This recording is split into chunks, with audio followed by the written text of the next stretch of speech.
So Mark, I guess your current title is you're the Vice President and General Manager for PAS? That's correct. Which is a PAG company? That's correct, yes, sir. Okay, and we're here at your facility in Peachtree City? Yes, Peachtree City, Georgia. Yeah. Well, thank you for having us. I guess I'd like to start off with, how did you get interested in aviation maintenance, aircraft maintenance as a career? Absolutely. I always say it found me, I did not find it. Mm-hmm. I grew up in a small town in east central Alabama, in Sylacauga, Alabama, and I did not have airplanes or helicopters in my life growing up. Didn't know anything about them. I did know that from an early age that I wanted to be in the military. Mm-hmm. I didn't know what to do in the military. I just knew I wanted to go. So, did you have relatives that had served? I did. Okay. Yes, sir. I had a couple of uncles that were career Army. But so when I finished high school, I went to Jacksonville State University because my mother asked me to go. I didn't really want to go. Yeah. So she asked me to go. So I went for a couple of years, and then I decided that I would join the Air Force. Mm-hmm. And when I joined the Air Force, I still did not have any idea about aircraft maintenance. I just went down, I joined, they had me on some program called Missile Liquid Systems Propellant, and I found out later that was fueling ICBMs. Right? Okay. So one day in basic training, the drill instructor called me in and said that my tech school had been postponed for 7 months and would I like to cross train? And I'm like, absolutely, I do. And I said, but I don't know into what. And he said, well, the Air Force really needs aircraft mechanics. I said, that will do it. Put me down for that. Yeah. And he said, do you want fighters or transport? I said, put me down for fighters.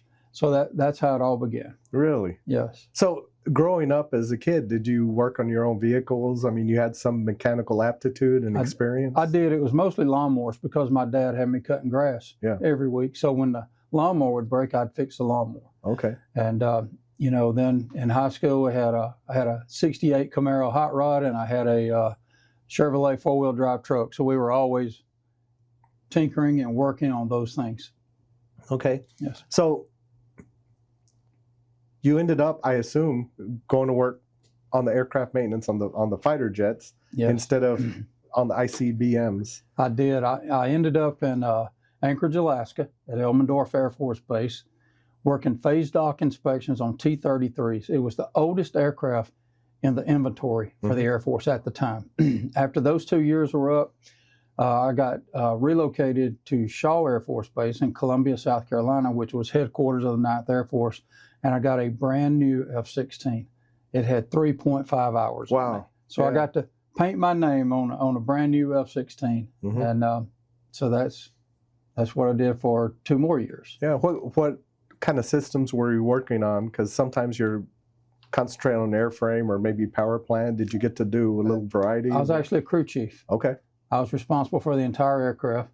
I was responsible for the airworthiness of that aircraft and to launch and recovery. Okay. So it was pretty much different every day. Yeah. But you didn't retire from the military. I mean, you ended up getting out after, I think you had said 4 or 5 years? I did. I did 4 years active duty.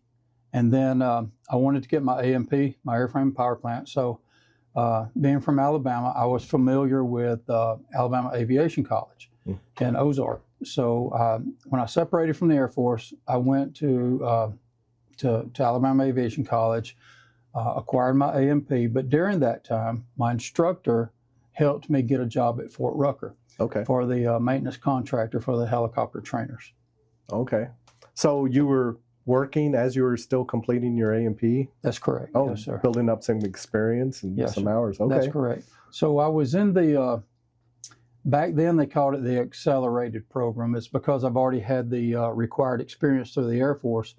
So you could just take the test, right? So, but who knows how to take the test? So, so I went to school to learn how to finish that segment so I could complete the test. Right. There's a lot of topics that you weren't exposed to. That's correct. Working on F-16s. That's correct. Jet aircraft. Yes, sir. Okay. So you took the test, you passed, you had fresh AMP now. That's right. You continued working there at Fort Rucker? I did. I worked at Fort Rucker for 4 years, flight line maintenance. And my first helicopter that I worked on was the Huey, the UH-1 Huey. it's still my favorite helicopter to this day. Yeah, there's still a lot of them flying. Yes, it's a great machine, great machine. And then after that, those 4 years, I actually lived 2.5 hours away, was my hometown. So, like you said, I was young and single at the time, and I moved. Well, actually, I got married during that time, but I moved. I didn't move. I drove to Sylacauga on the weekends. So when I was working at Fort Rucker, my hometown was in Sylacauga, Alabama, 2.5 hours away. So on the weekends, I would go there. And one weekend, I pulled up into Sylacauga, and right there in the First Baptist Church parking lot sat the 206 L3 that was Caraway Hospital's lifesaver. Okay. And something just moved inside me, and I said, that's what I want to do. I want to work on helicopters and help people. Yeah. So how did you figure out how to get your foot in the door in that side of helicopter maintenance? Well, we could talk about that one for hours. That's a story in and of itself. Yeah, because right? you saw that's what I want to do. Right. But how do you get there? Yeah. So the action I took, well, I filled out an application and never heard a word. So I took an action, and that was to resign from Fort Rucker and move to Sylacauga and start working in Birmingham. So I did. I took a job up there with a fixed wing company, and I didn't like it. It wasn't a helicopter, and I didn't like doing that work. So I actually, and the company didn't have medical insurance, and I had a new baby at the time. Yeah. So I actually took a job back in a textile mill as a maintenance technician in a textile mill. And I absolutely hated that. I couldn't stand it because it wasn't part of my purpose. Right. And I knew it wasn't. So one day I was coming home, and I just started praying, and I just started laying it out. This is what I would like to have. And I just started naming things that I would like. And a couple of weeks later, of course, we had newspapers then. A couple of weeks later, there was an ad that came out in the paper for an AMP mechanic at Caraway Hospital. And I'm like, that's mine. That's my job. And you had moved, you were there. I'd moved, I was there. And as it turns out, the house that I was renting, the lady that owned the house that I was renting, her brother was the chief pilot there. Wow. You know? Talk about a small world. Yeah. Yeah. So I got that job, and that was an incredible and most beloved job in the world. Yeah. Tell us a little bit about working for like an air ambulance operation, because it's not necessarily a 9 to 5. No. You know, those helicopters have to be ready to leave at a moment's notice. So how did being, working in that type of environment work out for you? Yeah. So well, first thing, you must be committed. You have to be committed, and you have to understand that you are there to serve others, and people need you. And when someone calls you at 1 a.m. or 2 a.m. or 3 a.m., they're not calling to have a chat. They're calling because you're the guy, and they need you, and they need your experience and expertise. Okay. So if someone is looking at going to work for an EMS company and they don't have that level of commitment, then they don't need to work there. It's very purpose driven. Yeah. How many aircraft did they operate? How many mechanics working there? At the time we had 3. They were all Bell 206, L3, and L4. Okay. We kept 2 flyable and 1 as a backup. Okay. And that's when the hospital actually owned the aircraft and owned the program at that time. So normal hours were kind of 9 to 5, but was there always somebody on call? 24/7. Okay. Yes. And you just rotated that responsibility for who was on call? Well, it was only me and 1 other person. Oh, really? Okay. That was it. And that kind of affects your personal life, because it's not like you can go out on say a Saturday night and go have a couple of beers and go to a movie or something, because Right. you have to be ready to go. That's correct. And that's the way it was then. Now it's more of a provider-based, and they have teams of maintenance people, so you can actually have time off and time off the phone. Okay. Yeah. So how long were you there? I mean, did you rise up to different levels of responsibility while you were working there? I did. I started the first year I was working as a helicopter mechanic. Then the second year I was there 11 years total. Okay. The second year I was there, the director of maintenance just up and resigned one day. And the director of operations decided to name me as the director of maintenance for the Caraway Hospital Lifesaver Part 135 program. Yeah. So a lot of people, through personal experience and interviewing directors of maintenance over the years, a lot of people are promoted because they were a great mechanic on the floor. Congratulations, you're the new director of maintenance. Okay. And that transition can be difficult, but how was it for you? And being that you were in the military and you had that exposure to the leadership training, to the mentality of teamwork, did that help out in your transition? Well, it helped out tremendously. A lot of that is just being disciplined, that you have to do the job. The issue that I had was that at 31 years old, I just didn't know a lot about the civilian aviation world. And fortunately for me, one of the mechanic that I hired went to a Bell school, and he met one of the instructors there. His name was Buddy Evans, and Buddy became very instrumental in teaching me about FARs, teaching me about how really how the system runs. And Buddy became a lifelong friend, and he unfortunately passed away last year. Okay. And but he taught me a lot, you know. And Buddy was the one when we ran up on something we didn't know how to do. We said, "What would Buddy say?" Yeah. Or let's call him. Let's call him and get his opinion. Of course, you need to be ready to be on the phone for an hour because Right. he can't just talk about that one problem. one problem. But one of the key things that he taught me was, he said, "You're not thinking right." And I'm like, "I'm reading the manual." And he said, "That's not what I'm talking about." He says, "Your thought process is not right." And I said, "Explain that to me." And he says, "You have to use perspective." He said, "Think from a different perspective. What are you seeing? What is it doing? What is it supposed to do?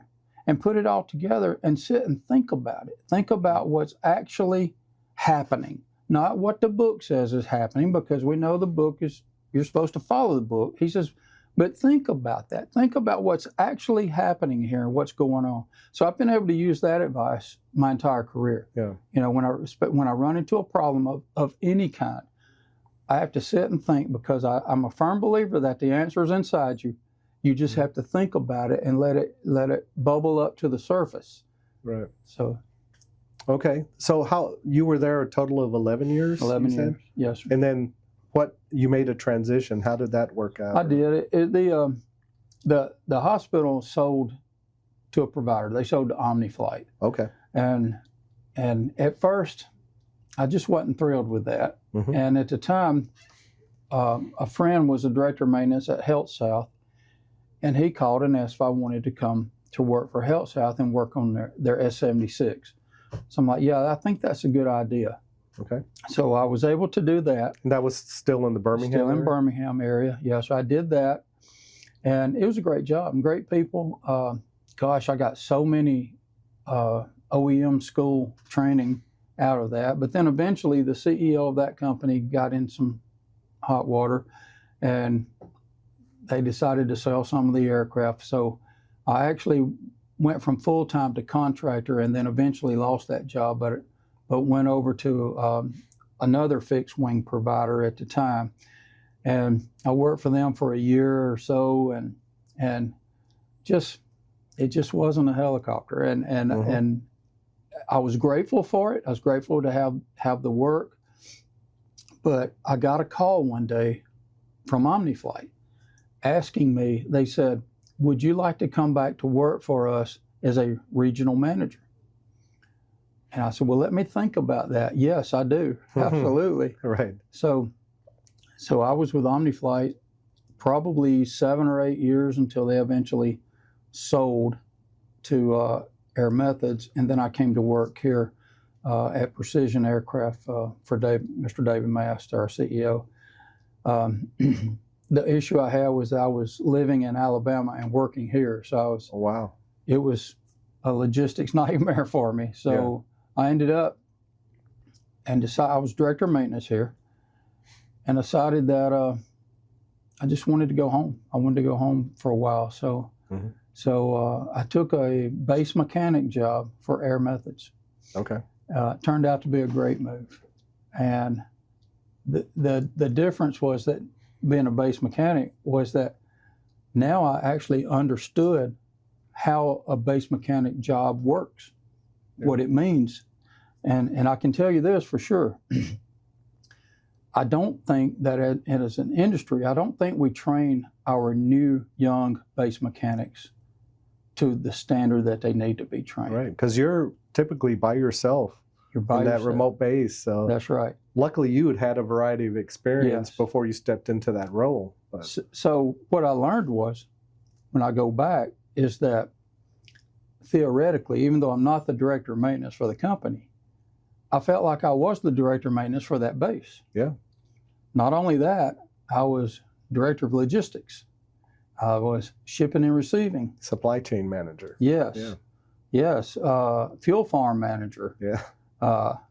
FAA representative, or company representative to the FAA. Right. A little bit of everything, you know. So when people would say, "Oh, it's just a single engine helicopter," or "Oh, it's just one helicopter," I'm like, "Yeah, you don't get it."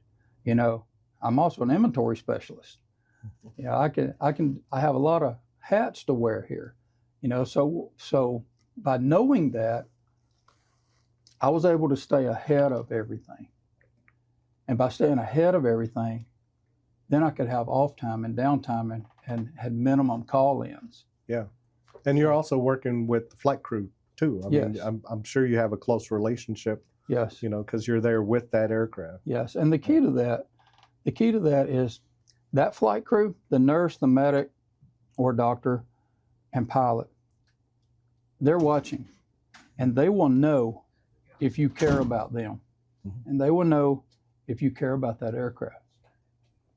So if you demonstrate that, if you come into work, you clean your aircraft, you inspect it, you do your dailies, you do all your paperwork, you have a fresh status sheet every day, they know that, and they appreciate that, and they know that you care about them. And that way, when it's time for lunch, they don't leave you out. They're calling you to come in. You know, they're introducing you to people as important. Yeah, so I guess on paper that move would have been a step down, but really it was kind of an expansion of your knowledge, your experience. Right. For me, it was a reset. Yeah. For me, it was a reset because I had a close friend who kept telling me I shouldn't do that. He said, "You're going backwards." And I said, "I'm not going backwards." And we argued about that. You know, we had our differences. And then I'm like, well, it's kind of like this because I learned with word pictures. So I love archery. I love to shoot a bow, right? And I said, all I'm doing is I'm pulling that string back. I'm just pulling back, and I'm going to find my resting spot, and I'm going to find my anchor point, and I'm going to rest, and I'm going to look downrange, and at the right time, I'm going to hit the release, and that arrow is going out in my future. Yeah. And hopefully it's going to hit bullseye. Yeah. And that's exactly what happened. My friend I was telling you about, Buddy Evans, he calls me up one day. And well, he first called me on this move. He said, "I understand why you're doing it." I said, "That's all I need is you for the affirmation of that." So he calls me up 4 years later. 4 years later, he calls me and he said, "I understand why you did this, but it's time for you to re-engage." Okay. And I said, "Yes, sir. You're exactly right." And how did that happen? A couple weeks later, Mr. David Mass gives me a call, and he said, "Are you working today?" And I said, "Yes, sir." And he said, I'm going to come by and visit you." I said, "Okay." And I called my wife, who was working, and I called her, and I said, "David Mass said he was coming to see me today, and I'm not buying what he's selling." And my wife says, "Hear him out. keep an open mind, and let's go from there. Very good. And I'll tell you right now, my wife is an anchor. She gives me the best advice of anybody. So anyway, David came by, gave him a tour of the base.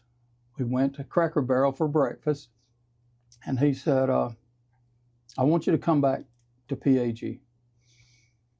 And he said, but this time I want you to come back as Vice President and General Manager. And I said, well, David, I didn't see that one coming. Yeah. And the first question I asked him was, I said, is Lindsay still there? Because if she's not, it's a deal breaker. And Lindsay is one of the works in administration here. I always tell people she knows where all the bodies are buried. Okay. She knows this company better than anybody that I know. And she's a huge, tremendous help. And he said, yes, she is there. And I said, second question, will I be allowed to sow into people? And he said, absolutely. He said, the people you think need training, I'll approve already. If you need OEM training, we're doing it. Whatever you think you need or want, we'll do it. Yeah. I said, yes, sir. So now we're going into almost 9 years later, and I can tell you straight up, he's kept his word to that. We train everyone here. I try to get everyone in at least 2 schools a year. Sometimes we have to bring the training in-house, but we get the training done. Yeah, that's a big investment, and it is. It's valuable as mechanics to see that your company supports you and wants you to grow in your career and to be a more proficient mechanic, more knowledgeable mechanic. Right. Personal and professional development is extremely important. So working as a director of maintenance and then going into the sort of step down, but not really, to where now you're all of these different hats that you're working at on base as, the base mechanic. Now you're talking a whole other level now. Now you're a vice president, general manager. I'm sure that was a change in your responsibilities and what you needed to do. And how did that transition go? I mean, were there still mechanics here that you had worked with and now you're, above them? That's correct. Yeah. Absolutely. All the above. Yeah. So in that conversation with Mr. Mast, I brought it up to him that I said, I am a relational person, not per se an analytical person. I said, now my wife's an accountant. She's a numbers person. I said, I'm not. She's a numbers person. I'm a talker. Yeah. So he said, that's okay. He said, I have accounting people. He said, I will expect you to be able to answer certain questions and to know certain things, which we'll discuss. But as far as all the accounting, you won't have to worry about that. Okay. And he said, I want you to run that shop like you ran the Omni flight shop when we were in Noonan, Georgia. I said, yes, sir. I can do that. Yeah. Yep. And he said a couple of other things that were very important to me. He says, when you come to work for us, I can lay my head on my pillow at night and sleep knowing that you did your best to do the right thing. Yeah. That speaks a lot of his confidence in you doing your job. And second of all, he says, I know you will never steal from me. Mm-hmm. I said, yes, sir. So that was the criteria. Yeah. So how long has it been that you've been here in your It's been 8.5 years. Okay. Going on 9. Yes, sir. Yeah. So there's a lot of repair stations, all across, the country, well, all over the world, but you have competitors. So what do you think it is that maybe sets, PAG apart from some of the other ones? I mean, what do you guys, what is it, your culture? Is it your customer service? I mean, it goes back to the EMS world. Mm-hmm. We all know that we're here to serve others. We're not self-serving. We are here to serve others. And in this case, that will be our customers. Yeah. Customer support, customer service. And one of the big differences is that as I look out this window, I think everyone here has served in the military or in law enforcement or in EMS or in all the above. Yeah. We've all come from a service mission-oriented background. So we all have the mentality and the knowledge that someone is counting on us. So that's why our doors are not locked at 5 o'clock in the evening. Right. We will stay late. We will work weekends if we have to. You know, that's not something we love to do, but we will if someone is out of service, if someone's AOG, especially law enforcement or EMS. We're going to help that person. That's awesome. So I'm sure every now and then you have to hire new mechanics to come on board. What do you look for in a new hire? What type of person, what experience, what do you look for? That's a great question. Great question. I'm not sure I have the answer for that, because it's a thorn in my side. You know, before COVID, it seemed like there was qualified mechanics everywhere. Mm-hmm. But since COVID, they're nowhere. They're very hard to find. I'm having an issue with people, young people that come out of A&P school. Very few of them actually have an A&P certificate. They have to continue training and testing to get that. You would think that as soon as they came out of school, they would have the certificate, but it doesn't work that way. I'm not even sure some of them want to. You know, we've had quite a few that we've run through. It's hard to find experienced mechanics. Mm-hmm. You can find the younger folks a little easier, but I'm not sure their commitment level. Right. So after the last one that went through here, I was very frustrated with that. So I sat down and wrote a list of 26 things. I call them the standard of excellence through expectation. And I'm working that now. Okay. But it's just, and I'll tell you, the first one, and I know you're going to say that's pretty sad, but the first one is show up ready to work. Yeah. You know, and the next one is like look, act and be professional. You know, there's just a standard that we're going to expect from you. Yeah, and you know, it's a challenging time trying to find qualified mechanics. Right. And a lot of people competing for that smaller and smaller pool. I mean, there's other industries that are recruiting A&Ps. There's no other technical school that teaches you the variety of technical skills, the welding, the engine work, the airframe, sheet metal work, all of that stuff. So they're recruited from people outside the aviation industry. Right. So it's challenging. But do you also look, we walked around the floor and everyone is working hard. They're helping each other out. It's apparent. It's a positive culture here at the facility. Do you also consider that? I mean, it's hard to look at a resume and really figure out who somebody is. But when you get that interview, are you trying to figure out, well, you know, do they have a positive attitude? You know, how will they fit in here, you know, with everyone that's working? You're going to make mistakes. Everyone does. But yeah, trying to look at that innate, non-technical attitude, if you will. Right. One of the things that I love to do is when we have a candidate who looks good on paper, mm-hmm. and he comes here and we have a discussion, I love to take that person to lunch so we can be relaxed. And I'll tell them, I'll say, look, we've spent all morning trying to sell ourselves to you, right? Actually, that's wrong. We spent all morning with you trying to sell yourself to us. Right. I said, now we need to sell ourselves to you. So let me tell you a little bit about who we are. Yes. Something like that. Okay. Well, it's more of a direct question. I'll say, what are you looking for? Mm-hmm. What are you looking for in a company? What are you looking for in supervisors? What are you looking to accomplish in the next 5 years? How can we help you accomplish those goals? And 9 times out of 10, I won't hear from them again. It scares them. Yeah. And I'm like, well, I think they should buy us, because if they buy us, then they're more apt to stay here longer. It's more about a career than a paycheck. Exactly. Yeah. So what advice would you give somebody wanting to become a helicopter mechanic?